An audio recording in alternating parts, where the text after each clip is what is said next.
तो आपने देखा कैसे अपने ही पाले पोसे आतंकवादियों से लड़ने में पाकिस्तान की फौज के पसीने छूट रहे हैं। दूसरी तरफ एक यूएन डेजिग्नेटेड आतंकी संगठन है जैश ए मोहम्मद, उसका जो सरगना है आतंक का मौलाना मसूद अजहर, वो कह रहा है कि पाकिस्तान को मुजाहिदों की जरूरत है, उसके पास फिदायीन है जो किसी भी मिसाइल का सामना कर सकते हैं। मसूद अजहर का यह बयान एक ऑडियो टेप के जरिए सामने आया है। ऑपरेशन सिंदूर में अपने न केवल कई आतंकवादियों को बल्कि अपने परिवार के 10 सदस्यों को खो चुका मसूद अजहर डरा हुआ है, किसी बिल में छिपकर गीदड़ भपकियां दे रहा है। देखिए ये रिपोर्ट। 6 साल बाद फिर आया मसूद अजहर का ऑडियो टेप। पाकिस्तान की मस्जिदों में मसूद अजहर का टेप फिर से बजने लगा। जैश ए मोहम्मद के चीफ मसूद अजहर का जहरीला टेप एक्सपोज।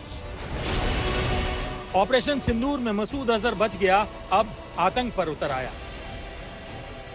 दुनिया के सामने बिलावल बेनकाब, मसूद पर सबसे बड़ा झूठ एक्सपोज। पीएम मोदी आतंकवाद के खिलाफ पूरी दुनिया को एकजुट करने में लगे हैं और आतंक परस्त पाकिस्तान को दुनिया के सामने बेपर्दा भी कर रहे हैं। पीएम मोदी ने ब्राजील में आतंक के खिलाफ सबसे ताजा और सख्त संदेश दिया है। आतंकवाद के खिलाफ लड़ाई पर हमारी सोच समान है। Zero tolerance and zero double standards. हमारा स्पष्ट मत है कि आतंकवाद पर दोहरे मापदंडों का कोई स्थान नहीं है। हम आतंकवाद और आतंकवाद के समर्थकों का कठोर विरोध करते हैं। लेकिन पाकिस्तान मानने को तैयार नहीं है कि उसने अपनी जमीन आतंक के आकाओं के पास नापाक जिहाद चलाने के लिए गिरवी रखी हुई है। दुनिया जानती है कि हाफिज सईद और मसूद अजहर जैसे आतंक के टॉप मोस्ट सरगना पाकिस्तान में ऐशो आराम से रहते हैं। फिर भी बिलावल भुट्टो की बेशर्मी देखिए कि वो कैसे झूठ बोल जाते हैं कि आतंकी संगठन जैश ए मोहम्मद का चीफ पाकिस्तान में नहीं है, वो अफगानिस्तान में है। जी हां, अल जजीरा को दिए एक इंटरव्यू में बिलावल भुट्टो ने ये झूठ बोला। तो बिलावल भुट्टो जरदारी की चिकनी चुपड़ी बातों से एक बात साफ है, पाकिस्तान आतंकवादियों के खिलाफ कार्रवाई नहीं करेगा। पाकिस्तान केवल एक भाषा समझता है और वो अमन की आशा नहीं, ब्रह्मोस की भाषा है।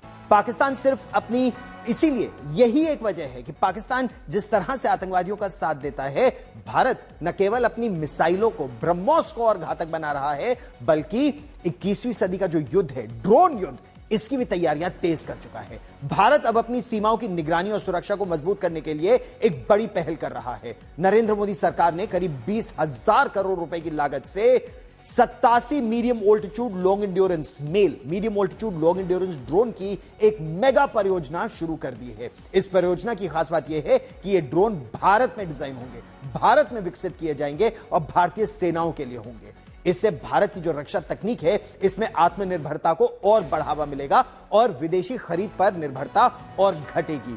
बहुत महत्वाकांक्षी योजना है। अडानी डिफेंस हो, हिंदुस्तान एरोनॉटिक्स लिमिटेड हो, कई ऐसी कंपनीज हैं, आइडिया फोर्ज हो, न्यू स्पेस रिसर्च हो, कई कंपनियां इसमें शामिल होंगी। मंजीत नेगी मेरे सहयोगी हमारे साथ ज्यादा जानकारी के साथ जुड़ रहे हैं। मंजीत, ये जो medium altitude long endurance drone है, ये जबरदस्त तरीके से गेम चेंजर साबित होंगे अगले युद्ध में। भारत के पास अगर मेल श्रेणी में देखें तो भारतीय सेना इजराइल से बने हेरोन मार्क 1 मार्क 2 का इस्तेमाल कर रही है। और हमने देखा कि ऑपरेशन सिंदूर के दौरान पाकिस्तान ने तुर्की और चीन की मदद से जिस तरह से भारत पर ड्रोन हमले किए थे, उसको देखते हुए ये बड़ी तैयारी शुरू की है।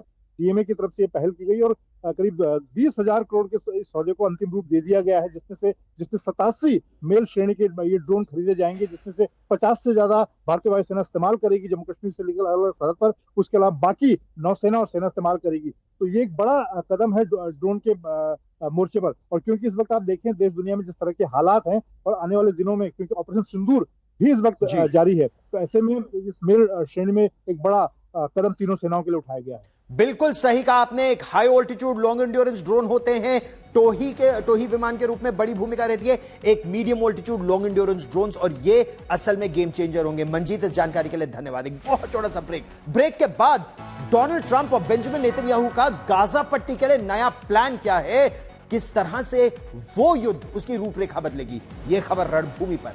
देखते रहिए आज तक।